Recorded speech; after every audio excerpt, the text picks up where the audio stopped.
It's obviously been a while since, we were talking to you coming off a win. It's been even longer since you've had 2 fights in a calendar year. So I guess just how's camp been? How's life been coming into this, knowing that not only you're on a win, but you're active again in the UFC? Oh, it's how it should be, right? I fight, I win, and I fight again. Camp's been great. Life's been great. The cool thing about winning a fight is you don't feel like you have to go home and do all kinds of changes and make all these different adjustments. Yeah, adjustments need to be made, always, but it's not like I have to start over and, oh man, we got to fix what went wrong, we got to do all these things. So it's really nice. It's really nice to just know that what you're doing was the right thing, and you just stay on track and you keep building and you get stronger and stronger and stronger. And mentally, I'm at a very, very good place. I'm not back, I'm better. Anthony was in here, and he said his mindset coming into this fight, he doesn't really care about wins and losses anymore. Just he was so frustrated from his last performance, he just wants to go in there and just punch someone. So I guess, and you also wrote on Instagram, it was a long time coming with the poster. So was that just like fight talk, like you guys have been circling each other for so long, or is there any personal issues you've had in the past, or just 2 ranked light heavyweights that are finally fighting? Well, if I'm not mistaken, we both, so he was in the UFC, he left, and then he came back. We both came back around the same time. So we've kind of been just circling around each other this whole time, aware of each other. We've had a few interactions where it was like, hey man, nice to meet you. Like, we're going to fight one day, and it's going to be awesome, and it's just, at the end of the day, we're just 2 men trying to feed our families.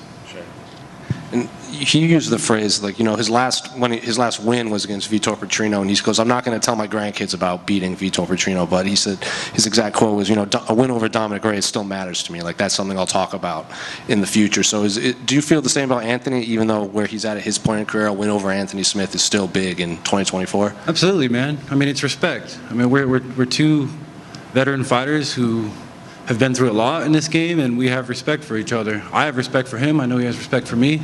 He's almost a 60-fight vet. He's been in there with everyone as I have.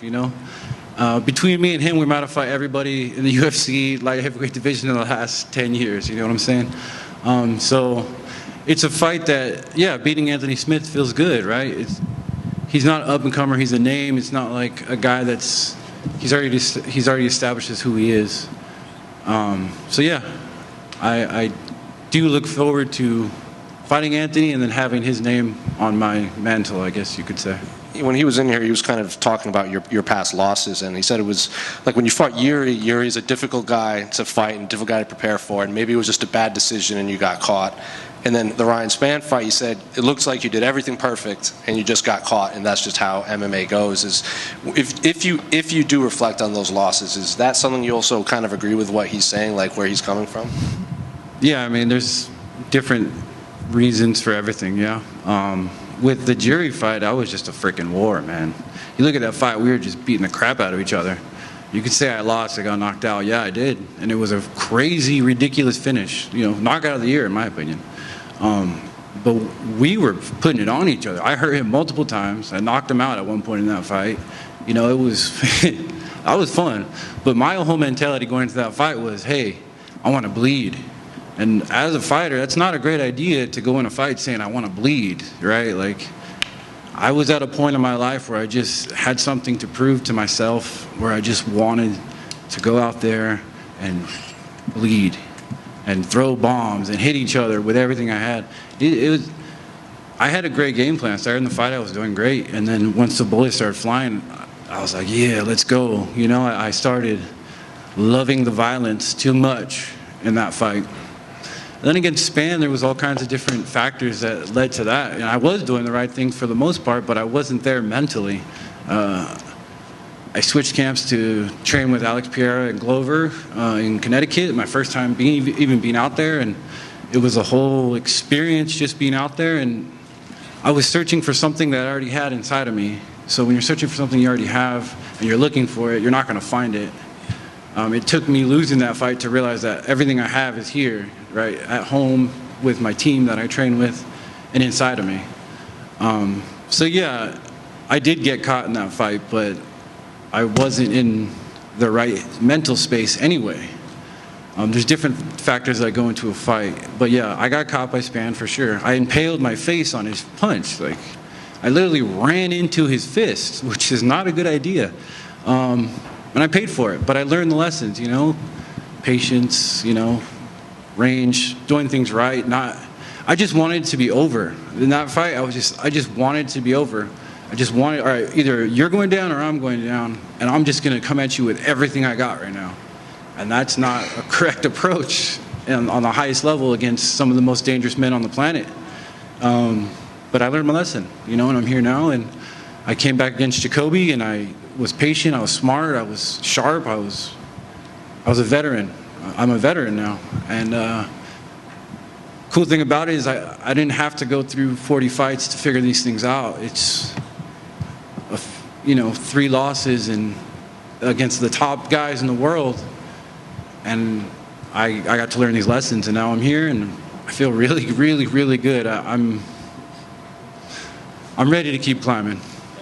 Well, given that you just said, you know, you learned your lesson, and Anthony Smith was in here, and, you know, he said he just wants to go out there and punch someone. What are you expecting on Saturday when you guys finally do step into the octagon? I'm expecting to win. That's it. And I don't care how it happens, but I'm expecting to win. I can sympathize with a lot that Anthony's going through right now, but not my chair, not my problem. Like, I got to handle my business for me and my family, and however it all falls out or lays out, however God decides it's going to go is how it's going to go. But I've turned over every single stone. I've done everything I need to do for this fight, and I'm extremely prepared, extremely ready. I've studied so much.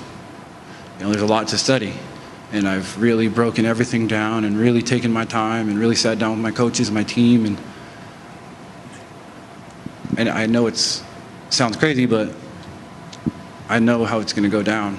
I'm not going to tell you guys, but I know.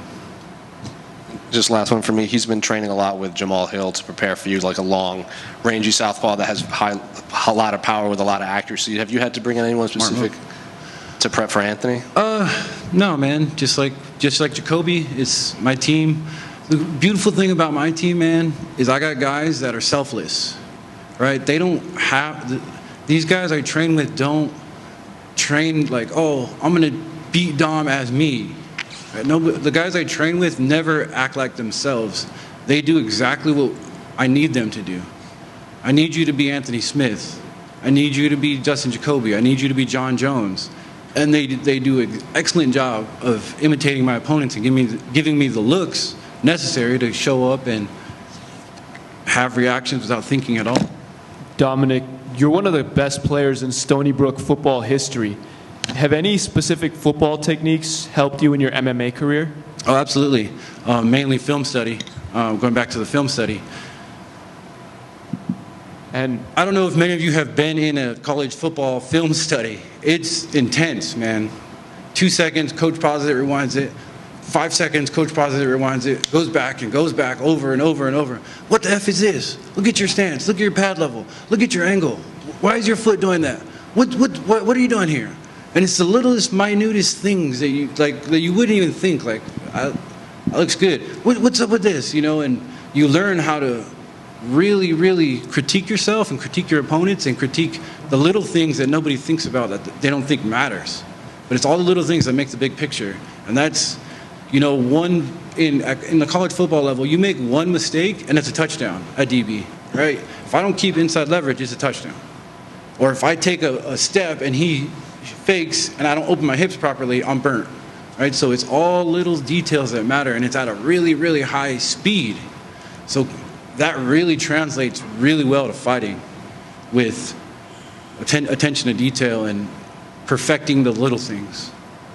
Thank you for the answer. And what's your greatest memory at Stony Brook? Oh, greatest memory. First playoff game in Stony Brook football history. We're playing Albany, our rival. We're on the 3-yard line. We're on defense. They're on our 3-yard line. It's third down. Fourth quarter, I think 2 minutes left in the game. They run a play action, boot to my side of the field, I'm underneath the tight end. My cornerback tips the ball, and I pick it off in the back of the end zone and toe tap, and we win our very first playoff game in school history, and I get an interception. That's my fondest memory. Dominick, right here to your left. Right here. You mentioned looking for something inside of yourself mentally. When preparing for Anthony, did you have to go into any deep spot mentally during this camp, given how much you'd like to have a name like his on your resume? Honestly, the whole camp it's a roller coaster, man. Some days you feel like freaking, this is gonna be light work, and then the next day you're like, oh man, I don't know.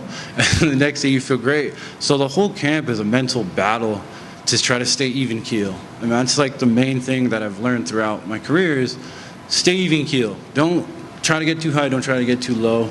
But yeah, as I'm training, as I'm pushing myself, you always have to find that place that makes it all worth it for you, because it's uncomfortable. You know, you're sweating more than you've sweated. You're bleeding. You feel your heartbeat in your eyes. You're super freaking tired sometimes, and in order to keep going, in order to get better, you have to dig and find that place.